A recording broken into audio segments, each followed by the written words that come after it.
140 ന്യൂസിലേക്ക് സ്വാഗതം. 35 ദിവസം കൊണ്ട് 422 കോടി രൂപ. ഓണം വിപണിയിൽ റെക്കോർഡ് നേട്ടവുമായി സപ്ലൈകോ.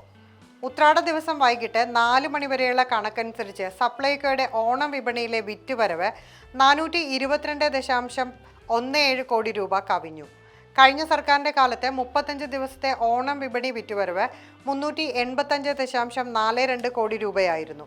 അതിനെ അപേക്ഷിച്ച് ഇത്തവണ വലിയ വർധനയാണ് രേഖപ്പെടുത്തിയിരിക്കുന്നത്. സപ്ലൈകോയുടെ സമീപകാല ഓണം വിപണിയിലെ റെക്കോർഡ് നേട്ടം കൂടിയാണിത്. വിൽപ്പന ഇനിയും ഉയരുമെന്നാണ് പ്രതീക്ഷ. അതോടെ ഇത്തവണത്തെ ഓണം വിപണിയിലെ സപ്ലൈകോയുടെ വിറ്റുവരവ് പുതിയ ഉയരത്തിലെത്തുമോ എന്നതാണ് ഇനി ശ്രദ്ധേയം. വിലക്കയറ്റം സാധാരണക്കാരന്റെ കുടുംബ ബജറ്റിനെ ബാധിക്കുമ്പോൾ പൊതുവിപണിയേക്കാൾ ആശ്വാസകരമായ വിലയിൽ സാധനങ്ങൾ ലഭിക്കുമെന്നതാണ് സപ്ലൈകോയിലേക്ക് ആളുകളെ കൂടുതലായി എത്തിക്കുന്നത്. ഓണം എന്ന് പറഞ്ഞാൽ മലയാളികളുടെ ഷോപ്പിംഗ് ലിസ്റ്റിന്റെ നീളമേറും. അരി മുതൽ പഞ്ചസാര വരെ, ഓണസദ്യക്കുള്ള സാധനങ്ങൾ മുതൽ നിത്യോപയോഗ സാധനങ്ങൾ വരെ. സാധനങ്ങളുടെ വില പൊതുവിപണിയുമായി താരതമ്യം ചെയ്യുമ്പോൾ സപ്ലൈകോ നൽകുന്നത് സബ്സിഡി നിരക്കിലാണ്. ഈ വിലക്കുറവാണ് ജനങ്ങളെ ഇവിടേക്ക് ആകർഷിക്കുന്ന പ്രധാന കാരണം. അതേസമയം എല്ലാ ഉൽപ്പന്നങ്ങൾക്കും സബ്സിഡി ഉണ്ടാകില്ല. അതുകൊണ്ട് ഓരോ സാധനത്തിൻ്റെയും വില പ്രത്യേകം പരിശോധിച്ചാണ് എടുക്കേണ്ടത്. എന്നാൽ ഓണക്കാലത്തെ വലിയ തോതിൽ സാധനങ്ങൾ വാങ്ങുന്ന കുടുംബങ്ങൾക്ക് സപ്ലൈകോ നൽകുന്ന വിലക്കുറവ് ഒരു പ്രധാന ആശ്വാസമായി മാറുന്നു. സാധനങ്ങൾ ഒരുമിച്ച് വാങ്ങുമ്പോൾ ഓരോ ഉൽപ്പന്നത്തിനുമുള്ള ചെറിയ വില വ്യത്യാസം പോലും ആകെ തുകയിൽ പ്രതിഫലിക്കും. അതുകൊണ്ട് തന്നെയാണ് ഓണക്കാലത്തെ സപ്ലൈകോ വിപണി സാധാരണക്കാരുടെ ശ്രദ്ധാകേന്ദ്രമാകുന്നത്. 2025 ഓണക്കാലത്തെ സപ്ലൈകോയുടെ വിറ്റുവരവ് 385.42 കോടി രൂപയായിരുന്നു. ഓഗസ്റ്റ് 1 മുതൽ സെപ്റ്റംബർ 4 വരെയുള്ള 35 ദിവസത്തെ കണക്കാണിത്. ഇത്തവണ 25 ദിവസം കൊണ്ട് മാത്രം 422 കോടി രൂപയുടെ വിറ്റുവരവുണ്ട്.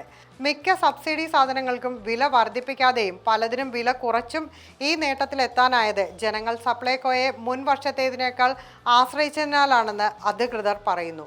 വെളിച്ചെണ്ണ 20 രൂപയ്ക്കാണ് ഇത്തവണ വിറ്റത്. കഴിഞ്ഞ വർഷം വെളിച്ചെണ്ണയിൽ നിന്നും മാത്രം 100 കോടി രൂപയാണ് ലഭിച്ചത്. കഴിഞ്ഞ സർക്കാരിൻ്റെ കാലത്ത് 2025 ഓഗസ്റ്റ് 1 മുതൽ സെപ്റ്റംബർ 4 വരെ 35 ദിവസത്തെ ആകെ വിറ്റുവരവ് 385.42 കോടി രൂപ. സബ്സിഡി സാധനങ്ങൾ 180.03 കോടി, നോൺ സബ്സിഡി 205.11 കോടി. ഈ സർക്കാരിൻ്റെ കാലത്ത് 2026 ജൂലൈ 22 മുതൽ ഓഗസ്റ്റ് 25 വരെ വിറ്റുവരവ് 422.17 കോടി, സബ്സിഡി 153.49 കോടി, നോൺ സബ്സിഡി 268.89 കോടി. 2026 ഓഗസ്റ്റ് 1 മുതൽ ഓഗസ്റ്റ് 25 വരെ വിറ്റുവരവ് 350.21 കോടി രൂപ, സബ്സിഡി 125.67 കോടി, നോൺ സബ്സിഡി 224.67 കോടി. അങ്ങനെ നോക്കുമ്പോൾ 422 കോടി എന്നത് ഒരു വിൽപ്പന കണക്ക് മാത്രമല്ല. വിലക്കയറ്റത്തിൽ ആശ്വാസം തേടുന്ന ഉപഭോക്താവ് എവിടേക്കാണ് തിരിയുന്നത് എന്നതിൻ്റെ കൂടി സൂചനയാണ് ഈ കണക്ക്. പൊതുവിപണിയിലെ വിലക്കയറ്റത്തിനിടയിൽ സപ്ലൈകോയിലെ വിലക്കുറവ് തേടി ഉപഭോക്താക്കൾ എത്തുന്നു. 35 ദിവസം കൊണ്ട് 422 കോടി രൂപയുടെ റെക്കോർഡ് വിറ്റുവരവും. ഓണം കഴിയുമ്പോൾ സപ്ലൈകോയുടെ വിൽപ്പന കണക്ക് എവിടെ എത്തും? 422 കോടിയിൽ നിന്ന് പുതിയ റെക്കോർഡിലേക്ക് സപ്ലൈകോയുടെ ഓണം വിപണി കുതിക്കുമോ? കാത്തിരുന്ന് കാണാം.